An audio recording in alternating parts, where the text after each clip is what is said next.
Well, Connecticut high school students have a new graduation requirement. They have to take a financial literacy course.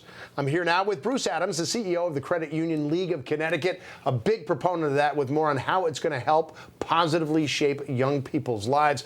First of all, good to see you again. You too. Yeah, glad to have you here. I know, again, you are a huge champion of this law. I read an op-ed that you wrote, the Hartford Courant, about it. Why is it so important? Well, I think if you look at the districts around the state that are teaching financial literacy and requiring it, they are overwhelmingly white, overwhelmingly wealthy. The schools that aren't teaching it are disproportionately non-white and not wealthy enough. And so why are we giving a leg up to kids who are born with two legs up? Yeah, right. It's a definition of a compounding problem. That's it. Yeah, so that makes sense. So I imagine it's fairly obvious, but why don't you talk about how this law is going to help address that and what it actually consists of? Yeah, so my oldest kid is a sophomore in high school right now, and when they graduate, they will have to have a half a credit of instruction in financial literacy, but in order to graduate. So we're running all the kids through at least a half a credit worth of that instruction, and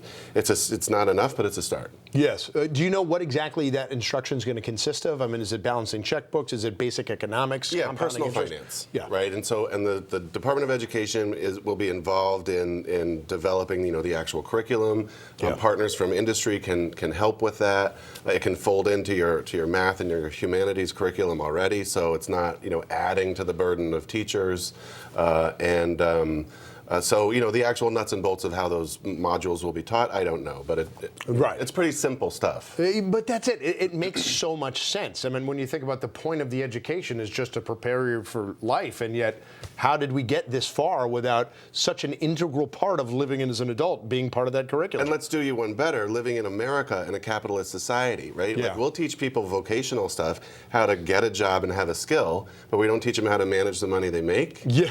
It just seems bizarre that we're not doing that here in America, the land of opportunity. And not to make this about myself, but I always flash back to my freshman year in college, Syracuse University, right? You're lining up, you're going out, you're finding different courses, and inevitably the local banks are there. Right. They want to get you your first credit card, which is not inherently a bad thing. Not inherently. But then you see the APR, how much you're going to pay if you don't realize you got to pay it off on time, and it almost feels a little predatory because I think they know a lot of students, even though the well-off ones, like I was too, don't necessarily have that education. That's right, and that's why I try to drive everybody I can to their local credit union, especially before they go to college, because credit unions look a lot like a bank. You get your credit card there if you want, but they're not for profit. Yes. Right? So the whole model is to support the financial health of that consumer. Yeah. Right. So when you walk through the maze of tables, trying to hawk you a credit card, you already know you've got a partner in your pocket. Absolutely. And of course, the idea of this is not just to help you get too far ahead, but it's to make sure you don't get too far behind in case there's a sudden